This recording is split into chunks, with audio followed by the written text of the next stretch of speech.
말씀은 사도행전 20장 1절에서 16절입니다.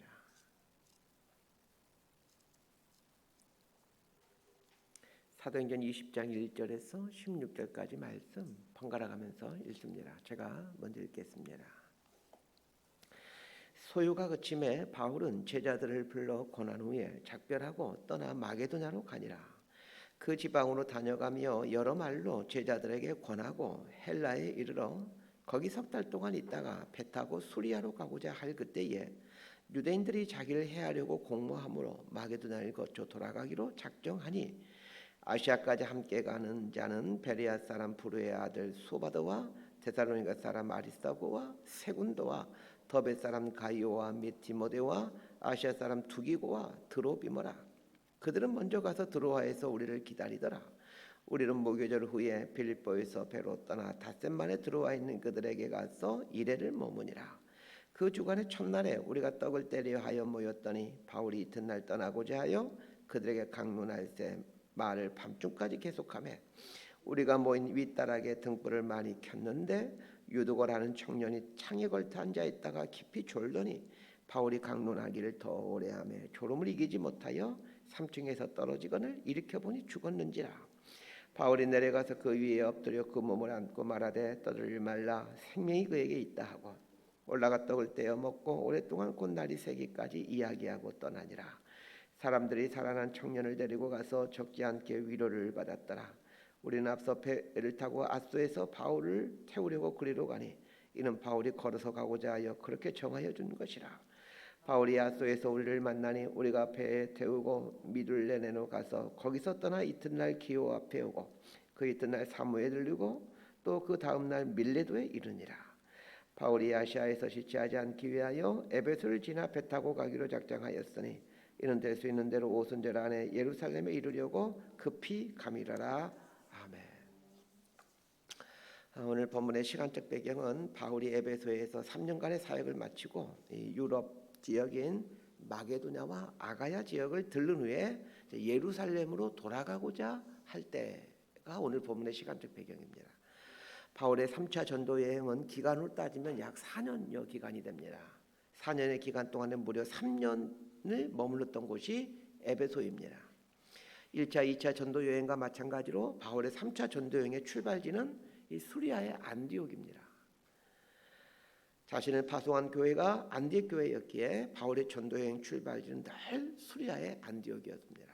3차 전도여행의 4년 기간을 구분해 보면 이 수리아의 안디옥에서 출발해서 그 옆에 있는 갈라디아 지역에서 몇 개월을 보냈을 것이고 이어서 에베소에서 3년을 보내게 됩니다. 이어서 마게도냐 지역과 아가야 지역에서 6개월 정도, 그리고 예루살렘으로 돌아오는 기간이 수개월, 도합 4년 정도가 됩니다.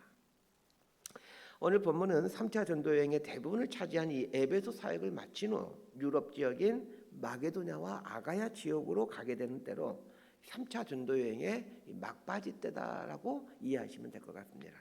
자, 1절 말씀 함께 읽습니다. 시작. 소요가 그침에 바울은 제자들을 불러 고난 후에 작별하고 떠나 마게도냐로 가니라. 1절에 나오는 소요란 어제 아침에 말씀드렸던 이 데메드로는 사람이 주도해서 일으킨 에베소에서의 소요를 말합니다.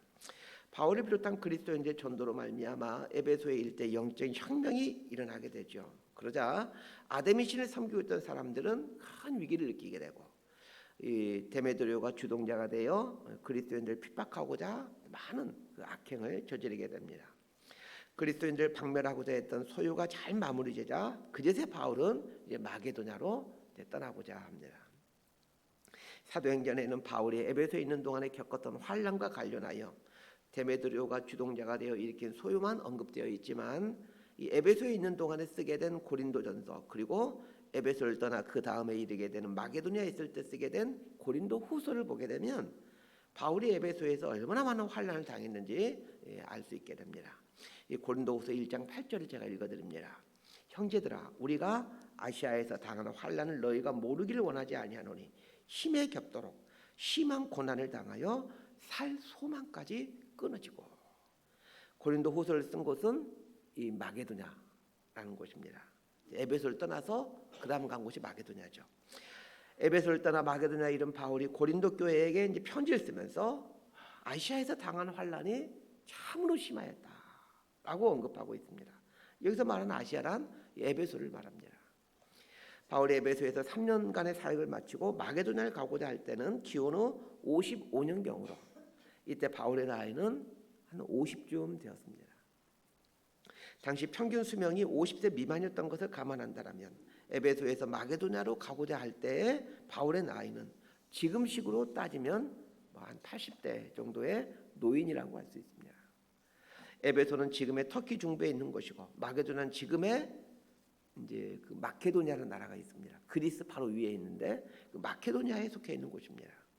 터키 중부에서 이 마케도니아 또 그리스까지 도보로 여행을 한다는 것은 그것은 당시로서는 노인이라 할 수 있는 50대의 바울에게는 너무나도 고된 일이었습니다. 에베소에 있는 동안 극심한 환란을 겪었던 바울이 이 마게도냐를 길을 떠날 때에 그 모습을 보고 있는 이 에베소의 성도들을 한번 생각해 봅시다. 기력이 다한 노인이 지난 3년 동안 자신들을 위해 숱한 고난을 당한 뒤에 그 머나먼 마게도냐와 아가야 지역으로 가기 위해 발걸음을 떼고 작별 인사를 하는 바울의 모습을 보고 있는 그리스도인들이라면 어찌 그 모습이 감동으로 와닿지 않았겠습니까? 2절과 3절 말씀 함께 읽습니다. 시작. 그 지방으로 다녀가며 여러 말로 제자들에게 권하고 헬라에 이르러 거기 석 달 동안 있다가 배 타고 수리아로 가고자 할 때에 유대인들이 자기를 해하려고 공모함으로 마게도냐를 거쳐 돌아가기로 작정하니. 이제 에베소에서 마게도냐 지역으로 와서 마게도냐 지역에 있는 교회들 방문한 후 바울은 이제 헬라에 있는 교회로 가고자 합니다. 여기서 말하는 헬라란 이 아가야 지역을 말하고 더 구체적으로 얘기하면 아가야의 주도인 고린도를 말합니다. 고린도에 이른 바울은 그곳에서 3개월을 머물면서 교회를 돌보죠. 고린도에서 교회를 개척한 것도 아니고 이미 생겨난 2차 전도연 때 있는 만들어진 교회에서 3개월이나 머물게 된 이유는 고린도 전후서에 잘 나타난 것처럼 이 고린도 교회가 많은 그 문제로 홍역을 치르고 있었기 때문입니다. 바울은 고린도에 3개월 머물면서 고린도 교회 안에 있었던 문제들을 해결해 갑니다. 3개월 동안 고린도 교회 문제를 해결한 후 바울은 이제 고린도에서 배를 타고 예루살렘으로 가서 그 모았던 기금을 예루살렘 교회에 전달할 계획을 세우고 있었습니다. 그런데 문제가 생겼습니다. 오늘 본문 3절에 보면 어떤 유대인들이 바울을 해하고자 한다라는 정보를 입수한 것입니다. 3절에 나오는 바울을 해하고자 하는 유대인들이란 예루살렘에 살고 있는 유대인들을 말하는 것이 아닙니다. 아가야 지역, 특히 고린도에 살고 있는 이 유대인들을 말합니다. 고린도에서 배를 타고 예루살렘으로 가고자 할 때는 이제 시기적으로 한겨울이었습니다. 기원은 56년 1월경이나 약 2월 달 정도였을 것으로 보고 있습니다. 1월이나 2월에는 출발해야 3월 달에 예루살렘에 도착할 수가 있습니다. 바울이 3월경에 예루살렘에 도착하고자 했던 이유는 이 3월 달에 중요한 절기가 있기 때문이죠. 우리도 3월이나 4월에 어떤 절기가 있습니까? 고난주간, 부활절 이런 게 있죠. 6월절 및 부활절 같은 중요한 절기들이 있었기 때문에 그 6월절과 부활절에는 많은 그리스도인들이 예루살렘에 모여들기에 그때 바울이 그 이방인들을 했던 선교 보고를 하게 된다라면 이 초대교회에 이방인 선교에 대한 관심을 증폭시킬 수 있을 것으로 판단했던 것입니다. 그래서 바울은 가능한 한 6월절에 맞추어서 이제 예루살렘에 도착하고자 모든 계획들을 세워놓았던 것입니다. 그런데 문제가 생겼습니다. 바울이 고린도에서 이제 배를 타고 예루살렘으로 가야 되는데 그 고린도에 살고 있는 이 디아스포라 유대인들도 6월절을 지키기 위해 배를 타고 예루살렘으로 가게 된다는 것입니다. 그리고 그 유대인들은 바울을 적대하는 사람들로 바울을 해하고자 공모를 하는 사람들이 대부분이었다는 것입니다. 바울은 자신을 죽이고자 하는 유대인들과 이 오랜 시간에 걸쳐 한 배를 타고 예루살렘까지 여행을 한다는 것은 지극히 위험한 일임을 판단하고는 배를 타는 계획을 포기하고 육로로 삥 돌아가는 길을 선택하게 됩니다. 그런데 한번 생각해 보십시다. 고린도에서 육로를 통해 예루살렘까지 가는 길은 수천 킬로가 넘습니다. 그 멀고도 험난한 길을 노인의 몸으로 간다고 한번 생각해 보십시다. 더군다나 지난 몇 개월 동안 에베소에서 마게도냐를 거쳐 고린도까지 육로를 통해 계속해서 여행해 오지 않았습니까? 그런데 다시 왔던 그 길을 돌아서 수천 킬로 여행을 한다라고 생각하면 눈앞이 캄캄해져 왔을 것입니다. 그런데 이때 바울과 함께 동행하고자 하는 자원하는 사람들이 생겨나게 됩니다. 우리 4절 말씀 함께 읽습니다. 시작. 아시아까지 함께 가는 자는 베레아 사람 부르의 아들 소바도와 데살로니가 사람 아리스타고와 세군도와 더베 사람 가이오와 및 디모데와 아시아 사람 두기고와 드로비모라. 이 본문에 나오는 몇 사람이 이제 바울의 동행자가 돼요. 바울과 함께 예루살렘까지 가고자 합니다. 이 바울을 수행하게 된 사람들은 모두 몇 명입니까? 4절 보게 되면 7명이 나오기 때문에 7명이 바울과 함께 갔구나라고 말하고 싶겠지만 정확히 말하면 8명이죠. 왜냐하면 4절에 나오는 명단에는 이 사도행전의 저자인 누가가 빠져있기 때문입니다. 바울과 동행하는 이 8명의 사람들은 이제 각 교회를 대표한 사람들로 각 교회에서 모금했던 기금을 갖고 바울과 함께 예루살렘으로 가고자 계획했던 사람들입니다.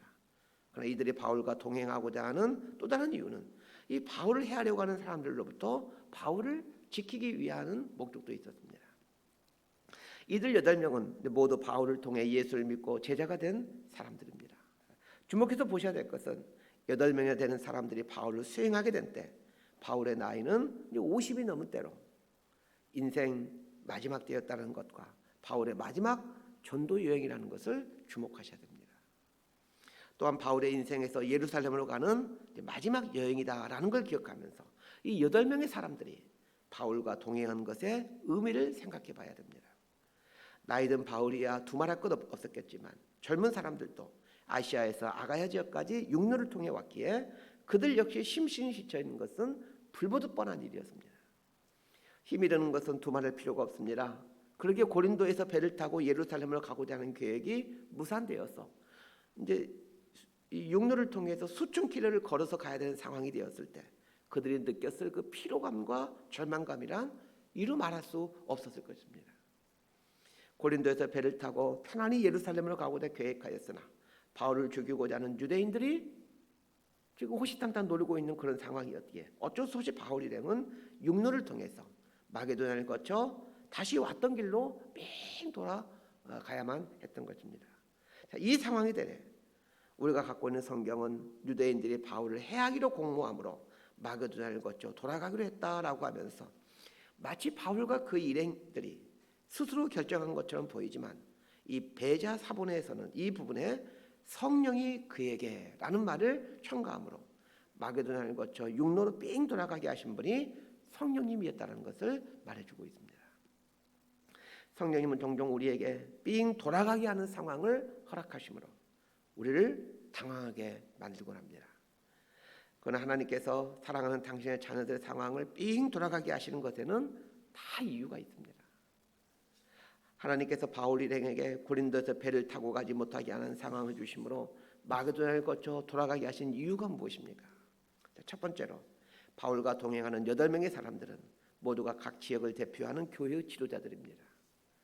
이들은 본의 아니게 왔던 길을 다시 걸어서 돌아가므로 이들 모두는 각 교회들을 다시 돌아보는 기회를 갖게 됩니다. 각 교회의 대표자들은 이들은 각 지역에 세워진 교회를 보면서 하나님의 나라가 어떻게 확장되어 가는지 두 눈으로 직접 확인하게 됩니다. 오늘 본문에 나오는 사람들 대부분이 신약 성경에 반복해서 그 이름들이 등장하고 있는 것은 이들이 초대교회의 위대한 기둥들이 되었다는 것을 말해줍니다. 이들이 초대교회의 위대한 기둥들로 쓰임받게 된 이유 중에 하나가 이 바울과 함께 육로로 마게도냐를 거쳐 삥 돌아가므로 유럽 지역과 아시아 지역에 있는 각 교회들을 하나하나를 다 보고 돌볼 수 있는 기회를 가졌기 때문입니다. 또한 그들은 바울과 함께 긴 시간 동안 여행하면서 기독교 역사상 가장 위대한 그리스도인을 평가받는 바울을 오랜 시간 동안 가까이에서 지켜볼 수 있는 은혜를 누리게 되었습니다. 바울과 함께 그 장시간 여행하면서 그 오랜 시간을 가까이에서 바울을 지켜보았기에 그들 역시 바울의 길을 따르는 사람들이 되어 초대교회의 위대한 기둥들로 쓰임받게 된 것입니다. 삥 돌아가게 하신 두 번째 이유가 있습니다. 바울 입장에서 생각해 보면 바울은 3차 전도여행 이후에 더 이상 자신이 개척한 교회의 성도들을 볼 수 없게 됩니다. 3차 전도여행을 마치고 예루살렘에 간 이후에 유대인들에게 붙잡히게 되고 이후에 로마로 압송되어 로마의 감옥에서 순교하기 때문입니다. 그렇다면 고린도에서 예루살렘을 향하는 배를 타지 못하게 하는 것은 바울로 하여금 한 번 더 자신이 개척한 교회들을 둘러보고 성도들을 격려할 수 있는 기회가 되었다는 것을 알게 됩니다.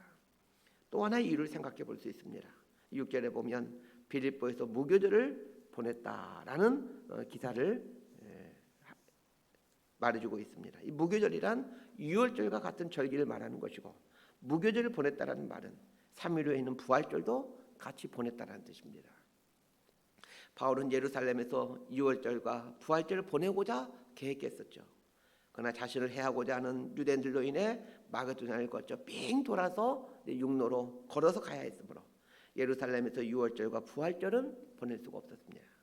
할 수 없이 마게도냐의 빌립보 교회에서 유월절과 부활절을 보내게 됩니다. 빌립보 교회에서 보낸 유월절과 부활절이 얼마나 감격스러웠던지 사도행전은 빌립보에서 보낸 이 무교절에 대해서 언급해주고 있습니다. 바울은 예루살렘에서 유월절을 보낼 계획을 세웠으나 하나님은 마게도냐의 빌립보 교회에서 이 감격스러운 유월절 예배와 부활절 예배를 준비해 놓으셨던 것입니다. 여기서 멈추지 않습니다. 이제 드로아에 왔을 때 유도고라는 청년이 바울을 통해 살아나게 되는 기적이 일어나게 됩니다. 7절 이하에 나오는 이야기죠. 드로아는 소아시아의 서쪽에 있는 곳으로서 만약 바울 일행이 고린도에서 배를 타고 예루살렘으로 가게 되었다면 결코 들을 수 없는 곳입니다. 만약 계획했던 대로 고린도에서 배를 타고 예루살렘으로 가게 되었다면 드로아에서 유도고라는 청년이 살아나게 되는 일은 일어날 수가 없었습니다. 유도고가 다시 살아난 이야기를 자세히 다루고 있는 이유는 그 사건 자체가 중요한 의미를 갖고 있기도 하지만 이 유도고라는 청년이 초대교회의 위대한 일꾼이 되었기 때문입니다. 그렇다면 고린도에서 예루살렘으로 직항하는 배를 타지 못하게 하여 육로를 통해 마게도냐로 삥 돌아가게 하신 데에는 하나님의 놀라운 계획하심과 섭리가 있었다는 것을 알게 됩니다. 우리 눈에는 낭비이고 실패이고 헛수고인 것처럼 보이지만 하나님의 섭리하심에는 결코 낭비나 실패나 헛수고가 없습니다. 우리 눈에 보기에는 열매가 없는 것 같고 삥 돌아가는 것 같은 일이지만 그건 하나님 편에서는 어느 것 하나 의미 없는 일은 없습니다. 하나님의 섭리에 대해 이런 확신과 믿음을 갖고 있었기에 바울을 비롯해서 그를 수행하고 있던 8명의 사람들은 그 머나먼 길을 돌아가면서도 어느 누구 하나 불평하지 않고 그것을 하나님의 인도하심으로 알고 순종해 갔던 것입니다. 말씀 정리합니다. 하나님의 뜻은 종종 우리의 계획과 상충될 때가 많습니다. 그래서 마치 얼핏 보면 우리의 계획이 나의 계획이 무산되는 것처럼 보일 때가 있습니다. 내 계획이 무산될 때마다 우리는 좌절하고 실망하지만 그러나 믿음의 사람은 하나님을 믿기에 좌절하지 않습니다. 하나님의 뜻은 항상 나의 뜻보다 옳다라는 것을 믿기 때문입니다. 하나님의 인도하심에는 우리가 전혀 모르는 하나님의 놀라운 계획이 숨겨져 있습니다. 하나님은 우리의 삶을 인도해 가시는 분이십니다. 내가 원하는 곳으로 인도하지 않더라도 실망하지 않는 것은 하나님의 인도하심에는 하나님의 놀라운 계획이 있음을 믿기 때문입니다. 그렇다면 하나님을 온전히 믿는 사람이라면 인생을 어떻게 해석하고 어떻게 살아가는지 알게 됩니다. 우리의 삶을 한치 오참 없이 인도해 가시는 이 하나님을 믿으십시다. 하나님이 이끌어 가신 여정에 하나님께서 놓아두신 이 삶의 다양함과 신비함을 기대하면서 살아가십시다. 이렇게 살아가는 저와 여러분의 삶이 되기를 진심으로 소망하고 축복합니다. 기도하겠습니다. 하나님 아버지, 수레의 안디옥을 출발하여 갈라디아, 에베소, 그리고 유럽적인 마게도냐, 고린도까지 왔는데 고린도에서 배를 타고 예루살렘으로 가서 유월절 지킬 계획을 세우고 배를 기다리고 있는데 갑자기 바울을 해하고자 하는 유대인들을 만나 어쩔 수 없이 다시 왔던 길을 빙 둘러 이 수천 킬로의 길을 빙 둘러 가야만 되는 상황이 되었습니다. 왔던 길을 다시 돌아가야만 되는 상황이 직면해 있는 이 9명의 이 남자들을 생각해 봅니다. 또 수천 킬로를 걸어가면서 올 때 겪었던 그 숱한 고난들 또 겪어야 될지도 모르지만 그래도 하나님의 뜻이 있을 걸로 믿고 기쁨으로 순종하였던 이 9명의 남자들 생각해 봅니다. 길고도 험한 수천 킬로 여행 속에서 이 9명의 남자들은 그리스도 안에서 한 형제가 되어간다는 것의 의미를, 그리고 자신들의 수고의 땀을 씨앗 삼아 고통의 눈물을 수분 삼아 싹을 틔우고 열매를 맺어가시는 이 하나님의 섭리를 보게 됩니다. 그러하기에 그들 모두는 초대교회의 기둥들로, 천국의 기둥들로 살아가게 되었습니다.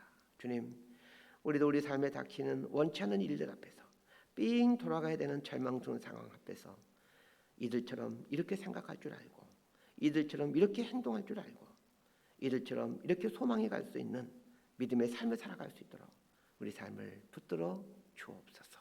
예수님 이름으로 기도드리옵나이다.